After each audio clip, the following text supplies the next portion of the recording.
Hi, welcome to Reddit Tea Time. Alright y'all, if you're looking for an absolute crazy show, you found it. I, 20 female, don't want my father-in-law, 47 male, to hold or watch, or really any interaction with my daughter 6 months. Here is some background I feel is necessary to plead my case here. I lived with my now 20 male husband in high school. Throughout the years, there were many times when his dad would get belligerently drunk and come into my husband's room, rip him out of bed and drag him outside, and then beat the living stuffing out of him.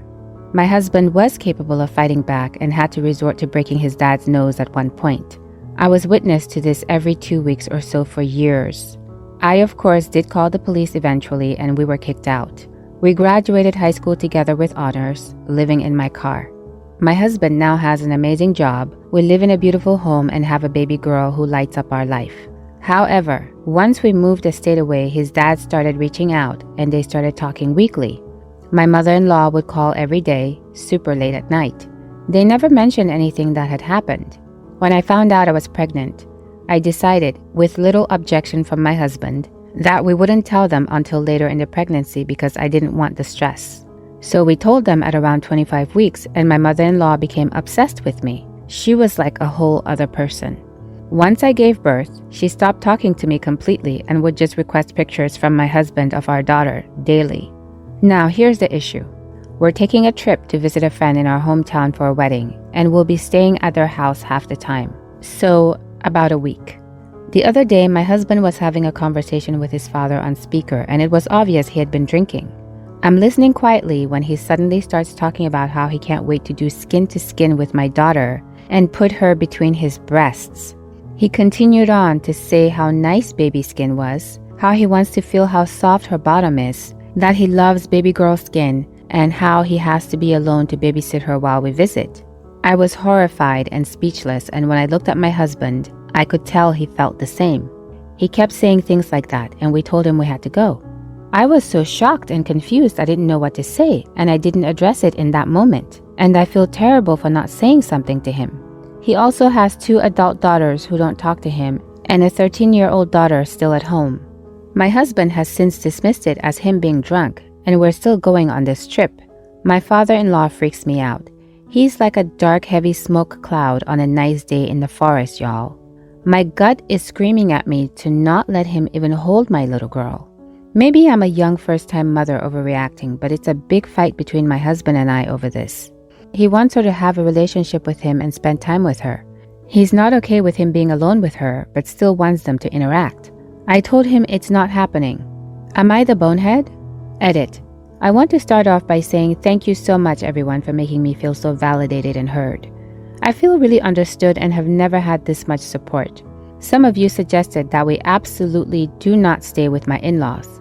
I think this is a good idea and probably the best thing for my daughter's well-being and my peace of mind.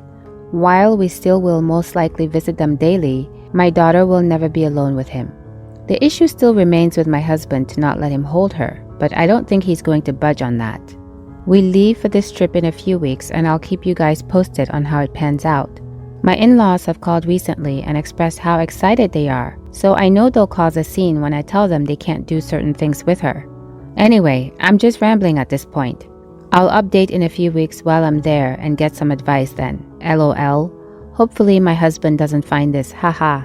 Now for some comments. Please, for the love of Christ, do not go stay with them at all. You need to cut all contact with this disgusting human being. When I was reading the abuse faced by OP's husband, I thought for sure not the bonehead. No doubt about it. And then the things he said about holding the baby girl and loving baby girl's skin and needing to be alone with her? If that was said by someone who up until that point I thought was a decent person, I still would not let them near my child. Massive alarm bells ringing in my head would drown out every other consideration. And to your husband's point of this just being drunk talk, yeah, he was drunk. And that's why he said those things aloud. The filter was out. But those thoughts were in his head anyway. A decent person doesn't suddenly turn into a disgusting vile creep just because they're drunk. The only thing that happens is they lose the inhibition to not do things they wanted to do even when they were sober. Not the bonehead. As a person who grew up with unsafe family, Your daughter will pay for any miscalculation you or your husband have in who is safe and to what extent. Not everything is avoidable, but keep that in mind. What does it matter that he was just drunk if he's just drunk and dangerous regularly? Do not trust this man alone with your daughter. The saying goes, a drunk tongue speaks a sober mind, so he meant what he said. Don't do it to yourself or your daughter. Your husband needs to wake up and wise up. And who knows what he could be doing or has done to the 13-year-old. Watch that man at all costs. Not the bonehead. Don't stay at their house. If you can't afford a hotel or don't have an alternative, don't go on the trip. You're not overreacting. I'm a much older grandmother, and your account of his drunken conversation made my skin crawl. Your instincts are great. You may be a new mother, but you're a natural. Don't let your husband forget his father's words. In vino veritas. I have 2 daughters in high school. Sam is an A student and Emma is a B and C student. Sam has basically been making fun of Emma for her lower grades. We punish her when it happens, but she goes back to it every time. Now, the difference between the 2 girls is that Sam takes the general classes where Emma takes the college classes. For example, Sam took biology as her science and Emma took college physics too. So, very different. Summer is here and the final grades came in. Sam got all A's, and when she saw she did better, she started the I'm smarter comments again. I had enough at this point. I grabbed one of Emma's old tests. It was a geometry test since Sam took geometry this year, and sat her down and had her do it. Long story short, she was in tears, and then I explained again how grades don't measure how smart you are. That she's in much easier classes compared to Emma. I think it finally got through to her. My wife was informed of what happened before she came home, and she was pissed about how I could do that to Sam. She took her to get ice cream to make up for it while me and Emma are still at home. Edit. For those wondering, we've talked to her multiple times. We've tried to get to the bottom of it. But her answer is she doesn't think it's a big deal. I took Emma to her favorite restaurant, filled in my wife with what actually happened and not the story Sam told. We're going to have a big talk later, but she basically said she effed up. Not to mention when Sam was calmer, she got a clearer story and realized she went off the handle without the facts. Now for some comments. Not the bonehead. Sam needed a reality check. The reason Sam's grades are higher than Emma's is because Emma takes college-level classes. You do need to worry about the relationship your daughters will have in the future. I foresee Emma going no contact with Sam if this continues and or escalates. OP replied, "It's sad. They had such a good relationship before Sam started this. I won't be surprised if the relationship doesn't recover soon." Not the bonehead. Sam wanted to keep pushing and bullying Emma, so I think your punishment, if you'd even call it that, is 100% fair. Now she sees it through Emma's eyes and hopefully probably won't be a bully anymore. Sam needs to learn that she can't put people down like that, and I think this was a great lesson in that. Another commenter replied to this saying, "Doubtful she won't be a bully anymore. Whatever she internalized by taking that test and finding it difficult has been unraveled by the golden child pep talk that she got from her mother when they went out for the validation of your abusive personality development ice cream. It was a great way to teach a lesson, but OP has a wife problem as well as a bullying daughter problem." Not the bonehead. I'm assuming that you making Sam take the test and explaining that grades do not equate to intelligence was done in a calm and constructive manner and not in an effort to hurt her. Emma is taking harder classes, and it should be acknowledged that excelling in simple classes is not better than being average in advanced courses. I'm confused about your wife's reaction. Does she usually take Sam's side in most situations?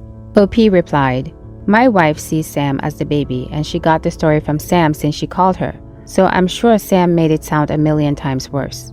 Really couldn't get much in before she was gone." Another commenter said, "Take Emma and get her the biggest ice cream you can. Throw her in a movie night." OP replied, "We're going to go to her favorite restaurant in like 10 minutes. I also just sent a huge text to my wife about what really happened since she got it from Sam, and I couldn't get a word in before she left." The wedding happened in a little river, and I mean in the river, in the water. The minister, bride, who is my husband's sister, and groom stood on a little strip of land so they were not wet, but all attendants were expected to stand in knee-deep rushing water for the whole ceremony. I'm sure it made for great photos, but I personally really dislike mud, germs, insects, and whatever diseases are found in that stream. The kids who couldn't easily stand in water that might be as tall as their whole body were left in ankle-deep water nearby with a couple of older women. When I refused to remove my shoes, socks, and pull up my dress pants, my husband offered that I stay with the kids. I said no, I refuse to walk into that water even if it's just ankle deep. Apparently most people there knew about the water thing, but I didn't. My husband knew, but claims he forgot to tell me. The ceremony could have easily moved forward with me standing on the shore, just a few feet away from the kids, but no. The bride and groom apparently refused to start until every person was in the water, and my husband waded in the water back and forth between his sister and me to mediate. My husband was becoming visibly angry at me the longer it went on and kept acting like I was in the wrong. The bride and groom eventually relented and the ceremony went on, delayed by maybe 30 minutes. In the after party, I felt that I was being avoided by everyone else, including my husband. That was nearly 2 weeks ago. My husband was stone-faced and refusing to talk to me about it and about anything at all for several days. And when he started talking again, he refused to address the wedding, beyond telling me that I humiliated him in front of his family and he refuses to talk about it any longer. Things like, "I'll get really angry if you keep bringing up this topic. Put it to rest and I'll try to forget what you did." But I feel like I did nothing wrong. I feel blindsided because if I'd been told in advance what the wedding entailed, I'd have faked the stomach bug and not attended the damn thing at all. Am I the bonehead? Edit, clearing up some misconceptions. I'm a man. My husband and I are a gay couple. Towels were provided, but no way to wash your feet from the mud and germs. A lot of guests had a change of clothes. Some removed part of their outfits and put the lower bits back on after drying themselves. Others decided to get wet and remain in wet clothes. But the bride and groom did not expect everyone to stay wet all evening. The level of the water keeps getting higher and higher in the comments, so to be clear, it was not that deep. From where I stood, I could see women up to their knees or lower thighs for the smaller ones, and to taller guests, it reached their shins. I'm 5'2", so I would have been deeper than shin level. I didn't see anyone fall into the water or seriously stumble, so the fears of guests not knowing how to swim was misplaced.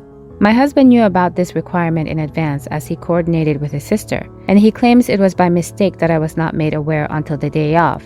He's accepted blame for failing to inform me. That's not in question, but he remains upset about the whole event. I don't know his exact feelings on the topic beyond the fact he accused me of humiliating him in front of his family. He refuses to actually discuss and get closure. I wanted to hear from him a form of apology for getting outwardly angry at me, but not at his sister when I felt like I was being reasonable. He was getting agitated every time I tried to talk about it, so now we don't discuss this topic. My husband still talks to me overall. He calmed down. He acts pretty much normal day to day and is even affectionate. Just he wants this topic to be buried and not addressed again, while I feel very frustrated because I feel like I was treated unfairly and then blamed wrongly. His family will definitely remember me as the troublemaker and probably think I'm a disrespectful person. And I would like my husband to acknowledge that I was done dirty and to defend my reputation in front of his family. I admit fault in that I could have walked away and waited in the car. In retrospect, the bride and groom wanted me in the water because I was the only person on the shore, and it was not picturesque. They should have communicated that, but I should also have understood it. Even if not, it would have been the more mature thing to do. Remove myself from the situation so the ceremony could go on and the photos could be as pretty as the couple wanted them to be. Now for some comments. Major not the bonehead. That's information you need before the wedding. Like, well, before the wedding. Firstly, whatever clothes you wear will probably be ruined. Secondly, you need to bring towels and a change of pants. Thirdly, it's perfectly reasonable not to want to stand in river or creek water for any reason at all. Your spouse is a massive bonehead for not telling you in advance, and the couple are massive boneheads for refusing to go on without you in the water. Don't feel guilty. This is on them, mostly your spouse, and not on you. Not the bonehead, and frankly, I don't think he forgot to tell you. He purposely didn't tell you, figuring they'd get you to go along with it when you found out in the moment. Not the bonehead, he didn't forget anything. He knew you wouldn't do it and thought he could use peer and social pressure to force you to do it. Only you went nope. Good for you. Be proud of that shiny steel spine. Wait, so your husband is allowed to tell you that you humiliated him, but you aren't allowed to tell him how appalling his behavior, both at the wedding and his subsequent treatment of you, has been? He's allowed to insist that you be silent and only if you comply with his wishes, and then he'll forgive you? And if you don't, it will be your fault that he gets angry? Not the bonehead, not the bonehead, not the bonehead. And wow, that's a whole bunch of red flags from your husband before we even get to the truly bizarre behavior from your sister-in-law. You don't invite people to a dress-up event and then demand that they get dirty. Period. Even at something like a lake party, not everyone needs to get in the lake. If it mattered that much to her, then it was incumbent upon her to make sure everyone knew about it ahead of time, not just most people. But back to your husband. Unless this was wildly out of character for him, in which case it's still completely unacceptable but perhaps worthy of a second chance if he calms down soon, I'm really concerned what other kinds of abusive and manipulative behavior he engages in. Please read this book to see if other behaviors sound familiar. The commenter references a book by Lundy. Why does he do that? What do you think? Please let me know in the comments below. If you liked this story and you've made it this far, please consider subscribing. I really appreciate you spending your valuable time with me. Hopefully, I'll see you in the next Reddit story. In the meantime, please take care of yourself. Bye for now.